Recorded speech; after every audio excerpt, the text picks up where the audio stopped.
Next question है, who has given the concept of 4 P's of marketing. 4 P यानी product, price, place, promotion. इस कॉन्सेप्ट को किसने दिया था? Philip Kotler, option 1, option 2 E.J. McCarthy, option 3 William J Stanton, या फिर ऑप्शन 4 थियोडोर लेविट। किसने जो है 4 P ऑफ मार्केटिंग दिया था? देखिए 4 P को हम क्या कहते हैं? मार्केटिंग मिक्स कहते हैं।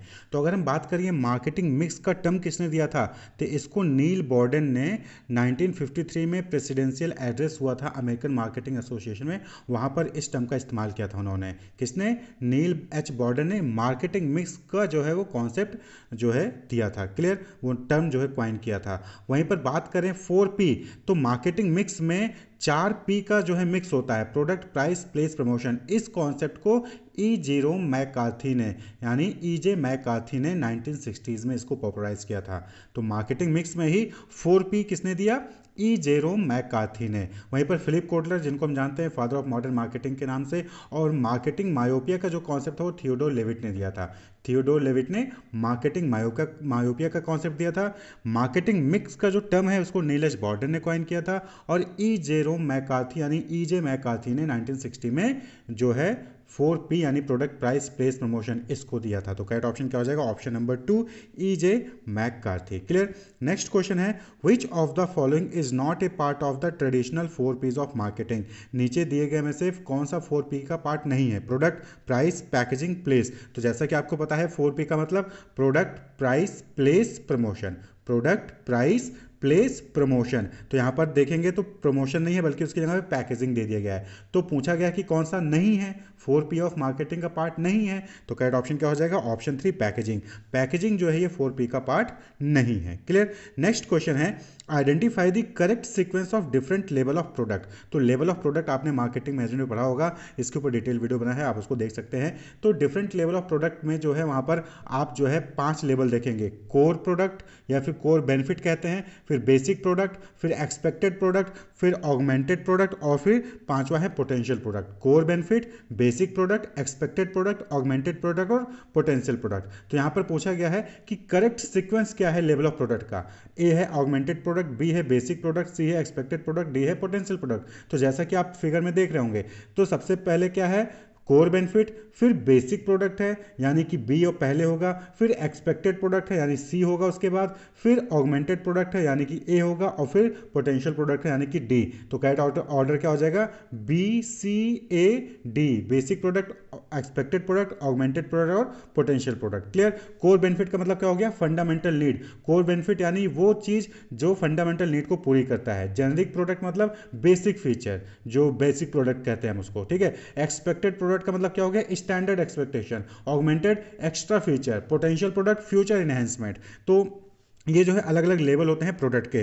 तो सही सीरीज यहां पर क्या हो जाएगा? Basic product, expected product, then augmented, then potential. तो बी सी ए डी यानी कि option number 1 is the correct option. Clear? Next question जो है यहां पर 2 लिस्ट दिया गया है। लिस्ट 1 में प्राइसिंग टेक्निक का नाम बताया गया है, और लिस्ट 2 में उसकी मीनिंग दी गई है। तो आपको करेक्ट प्राइसिंग टेक्निक के करेक्ट मीनिंग से मैच करना है। तो देखिए पहला लिस्ट 1 में प्राइसिंग टेक्निक में ए है मार्कअप प्राइसिंग, मार्कअप मूल्य निर्धारण। देखिए मार्कअप में क्या होता है कि पहले जो है कॉस्ट निकाल लिया जाता है कि प्रोडक्ट को बनाने की कितनी कॉस्ट है, फिर उसमें कुछ परसेंटेज जो है प्रॉफिट का ऐड कर दिया जाता है।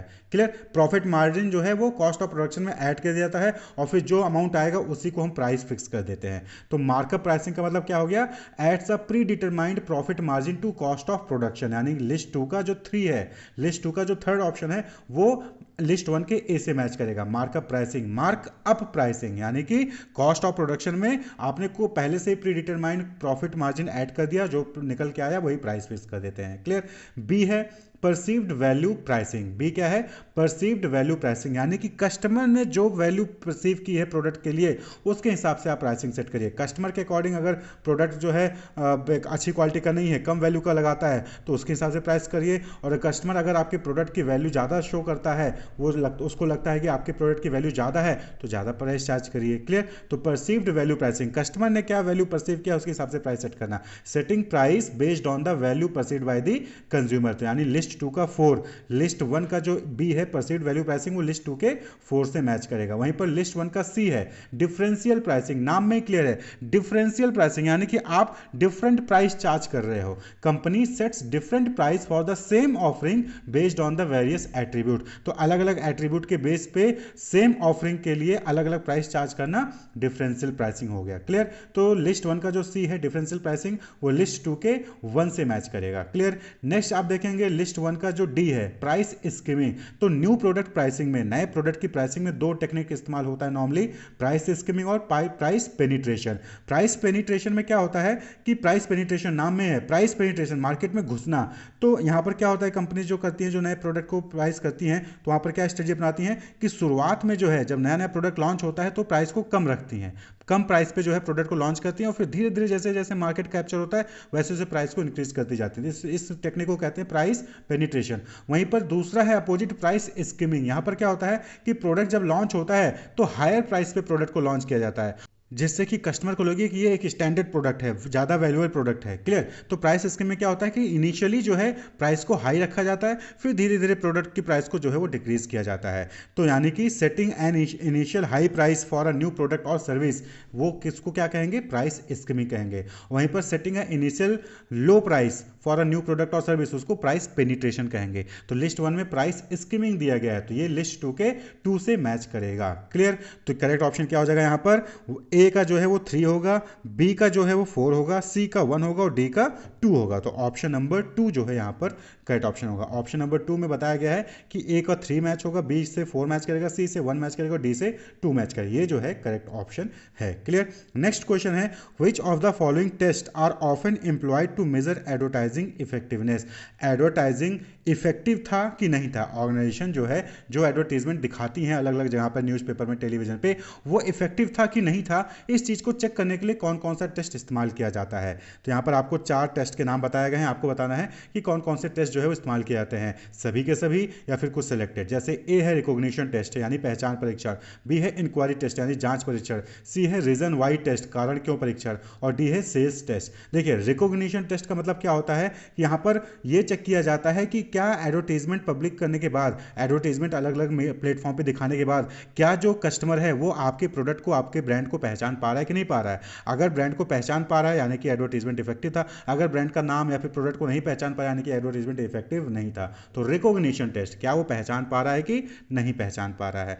दूसरा है बी इंक्वायरी टेस्ट यानी कि जांच परीक्षण, यानी कि एडवर्टीजमेंट को शो करने के बाद कितनी इंक्वायरीज आई हैं कस्टमर की कंपनी के पास। क्लियर? प्रोडक्ट की जानकारी लेने के लिए, प्रोडक्ट की प्राइस को, प्रोडक्ट के फीचर्स को जानने के लिए कितनी इंक्वायरी आई है एडवर्टीजमेंट के बाद, उस चीज़ को चेक करने, उस चीज़ को जब चेक किया जाता है तो उससे पता चलता है कि एडवर्टीजमेंट इफेक्टिव था कि नहीं था। भाई एडवर्टीजमेंट आपने दिखा दिया अलग अलग प्लेटफॉर्म पे और सेल्स इंक्वायरी एक भी नहीं आई, इंक्वायरी कोई आई ही नहीं, किसी कस्टमर ने कॉल करके पूछा ही नहीं कि भैया आपका प्रोडक्ट में हमने देखा था एडवर्टीजमेंट में और बताइए क्या है उसके बारे में, कोई इंक्वायरी नहीं है, यानी कि एडवर्टीजमेंट इफेक्टिव नहीं था। क्लियर? वहीं पर डी है सेल्स टेस्ट। सेल टेस्ट सीधा सीधा है कि एडवर्टीजमेंट दिखाने के बाद क्या सेल्स में इंक्रीज हुआ है, सेल्स इंक्रीज हुई है, जो पहले 10 यूनिट सेल हो रहा था अब 20 यूनिट सेल हो रहा है, 30 यूनिट सेल हो रहा है। तो अगर सेल में इंक्रीज हुआ है तो यानी एडवर्टीजमेंट इफेक्टिव था, अगर सेल्स में कोई भी इंक्रीज नहीं हुआ यानी कि एडवर्टीजमेंट बेकार था। क्लियर? तो रिकॉग्निशन टेस्ट, इंक्वायरी टेस्ट और सेल्स टेस्ट, ये तीनों ही टेस्ट एडवर्टीजमेंट की इफेक्टिवनेस को चेक करने के लिए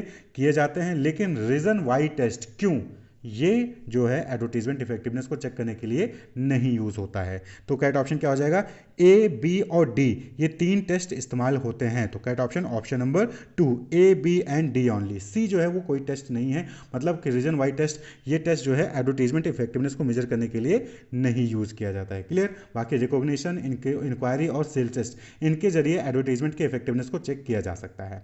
नेक्स्ट क्वेश्चन है which of the following statement are true about niche marketing. तो यहां पर पूछा गया है कि नीश मार्केटिंग के लिए कौन सा स्टेटमेंट सही है। 4 स्टेटमेंट दिए गए हैं ए, बी, सी, डी, इनमें से आपको बताना है कि कौन सा स्टेटमेंट सही है। तो ए बोला गया है कि it target a specialised market segment with distinct preference. देखिए नीश मार्केटिंग होता क्या है, नीश मार्केटिंग में क्या होता है कि जो लार्जर मार्केट होता है उसमें से कोई स्मॉल या स्पेसिफिक ग्रुप को टारगेट किया जाता है जिनकी अलग नीड होती है। जैसे सिगरेट पीने वालों का एक मार्केट है, क्लियर, एक मार्केट सेगमेंट आपने तैयार कर लिया जहां पर लोग सिगरेट पीने वाले हैं। अब उस सिगरेट पीने वाले में भी कोई एक ऐसा ग्रुप होगा जो सिगरेट को छोड़ना चाहता है, पी वो भी रहा है लेकिन वो सिगरेट पीना छोड़ना चाहता है। क्लियर। तो ये एक नीश मार्केटिंग हो गया, नीश ग्रुप हो गया, क्लियर। तो जब कोई कंपनी उस नीश ग्रुप को सेलेक्ट करती है अपने प्रोडक्ट को सेल करने के लिए तो उसको नीश मार्केटिंग कहते हैं। तो अब यहाँ पर 4 ऑप्शन दिए गए हैं। पहला ए क्या है, it targets a specialised market segment with distinct preference. तो ये तो करेक्ट ऑप्शन हो गया भाई, ऑब्वियस सी बात है कि नीश मार्केटिंग में यही तो होता है कि बड़े से मार्केट में भी आप छोटा सा सेगमेंट जो है सेलेक्ट करते हो। बी है, it involve focusing on narrow segment. Yes, ये भी सही है, नैरो सेगमेंट, छोटे सेगमेंट को आप सेलेक्ट करते हो, बड़े मार्केट में छोटे सेगमेंट को जो है सेलेक्ट किया जाता है। It also known as undifferentiated marketing. तो ये तो गलत है भाई, अनडिफरेंशिएट थोड़ी यहाँ पर डिफरेंशिएट कर रहे हो आप।